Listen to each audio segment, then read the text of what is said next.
ধারাবাহিক হামলা পাল্টা হামলায় আজ ৩৫ দিনে গড়িয়েছে যুদ্ধ।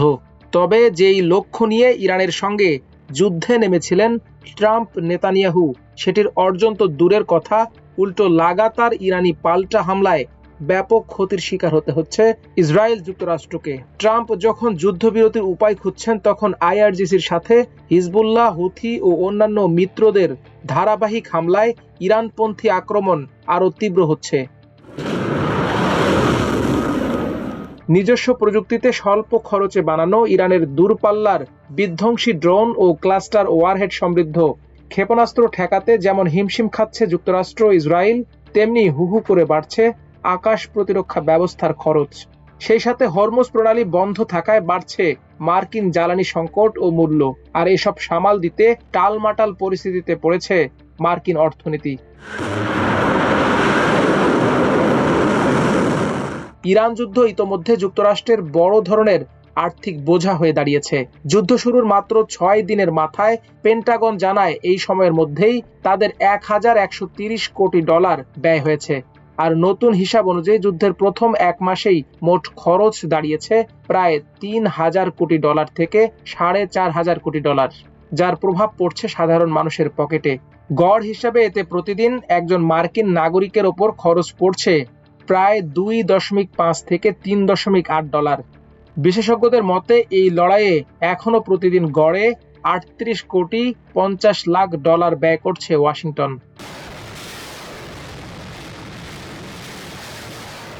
এমন পরিস্থিতিতে যুদ্ধের ধরন পাল্টে নতুন কৌশল নিয়েছে ইরান, আর এতে আরও কোণঠাসা হয়ে পড়ছে ইসরায়েল ও মার্কিন বাহিনী। ইরান এখন ধারাবাহিক হামলা করছে মার্কিন অর্থনীতির মেরুদণ্ড টেক জায়ান্ট কোম্পানিগুলোর গুরুত্বপূর্ণ স্থাপনাগুলো লক্ষ্য করে। আমিরাতে অ্যামাজনের ডেটা সেন্টারে হামলা, দুবাইয়ে মার্কিন প্রযুক্তি প্রতিষ্ঠান ওরাকলের ডেটা সেন্টারে হামলা, বাহরাইনে অবস্থিত অ্যামাজনের ক্লাউড কম্পিউটিং সেন্টারে হামলা যুদ্ধের নতুন বাস্তবতা সামনে এনেছে। ফলে যুদ্ধের ময়দান শুধু ভূখণ্ড বা সামরিক ঘাঁটির মধ্যেই সীমাবদ্ধ নেই, বরং ডিজিটাল অবকাঠামোতেও বিস্তৃত হচ্ছে। আর এটি ভবিষ্যতে টেক জায়ান্টদের জন্য বড় ঝুঁকির ইঙ্গিত। এর প্রভাবে মার্কিন অর্থনীতি বড় ধাক্কার মুখে পড়েছে।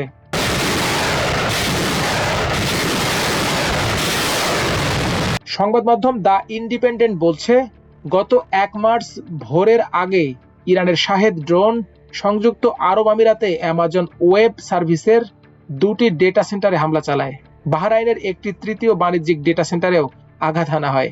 যদিও সেটি ইচ্ছাকৃত লক্ষ্যবস্তু ছিল কিনা তা স্পষ্ট নয়, তবে ইরান জানিয়েছে তারা বাণিজ্যিক ডেটা সেন্টারগুলোকেও বৈধ লক্ষ্য হিসেবে বিবেচনা করছে।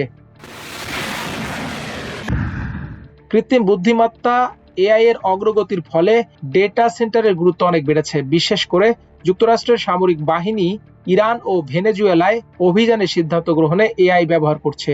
এই প্রেক্ষাপটে ইরান মনে করতে পারে যে অবকাঠামো তাদের বিরুদ্ধে হামলায় সহায়তা করছে সেগুলোই লক্ষ্যবস্তু হওয়া উচিত।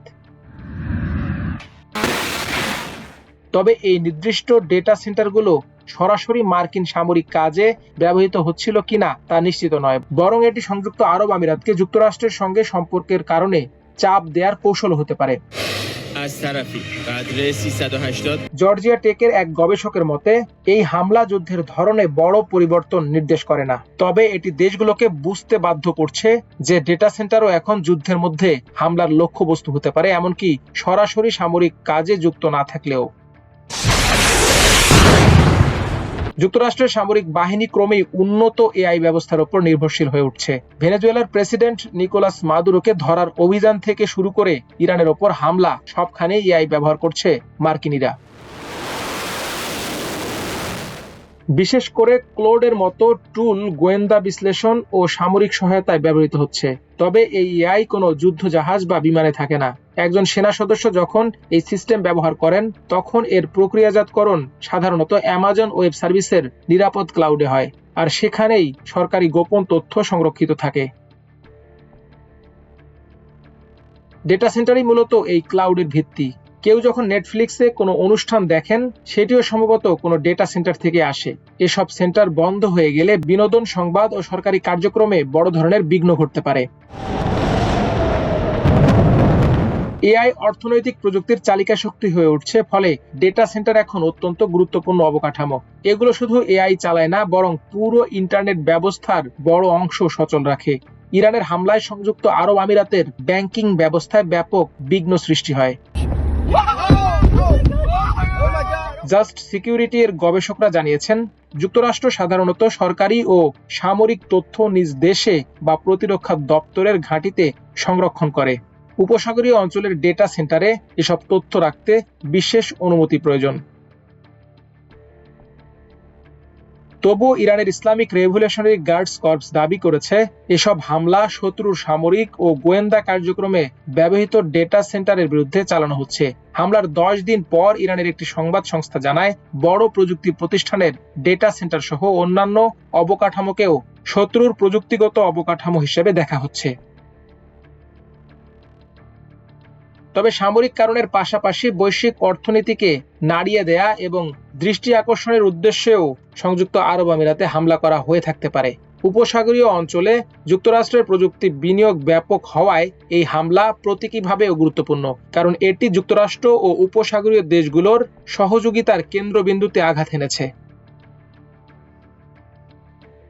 এছাড়া ডেটা সেন্টার জাতীয় নিরাপত্তা, অর্থনীতি ও সমাজের জন্য ক্রমেই গুরুত্বপূর্ণ হয়ে উঠছে। তবে এই হামলাকে যুদ্ধের মৌলিক পরিবর্তন হিসেবে দেখা অতিরঞ্জিত হতে পারে। ইরান সংযুক্ত আরব আমিরাতে হাজার হাজার ক্ষেপণাস্ত্র ও ড্রোন হামলা চালিয়েছে। এর বেশিরভাগ প্রতিহত করা হলেও যেগুলো আঘাত হেনেছে তার মধ্যে ডেটা সেন্টারে হামলা খুবই কম অংশ। বিমানবন্দর ও হোটেলেও হামলা হয়েছে। ডেটা সেন্টার তুলনামূলকভাবে বড় ও নাজুক এবং শক্তিশালী প্রতিরক্ষা ব্যবস্থা সেখানে থাকে না, ফলে এগুলো সহজ লক্ষ্যবস্তু, অর্থাৎ সুযোগ পেয়ে আঘাত করা হয়েছে বলেও ধারণা করা যায়। তবুও একটি বিষয় স্পষ্ট, আর তা হচ্ছে বিশ্বজুড়ে এআই ও ক্লাউড প্রযুক্তির ব্যবহার যত বাড়ছে, ততই বাণিজ্যিক ডেটা সেন্টার ভবিষ্যতের সংঘাতে গুরুত্বপূর্ণ লক্ষ্যবস্তু হয়ে উঠতে পারে। মাল্টিমিডিয়া ডেস্ক, আমার দেশ।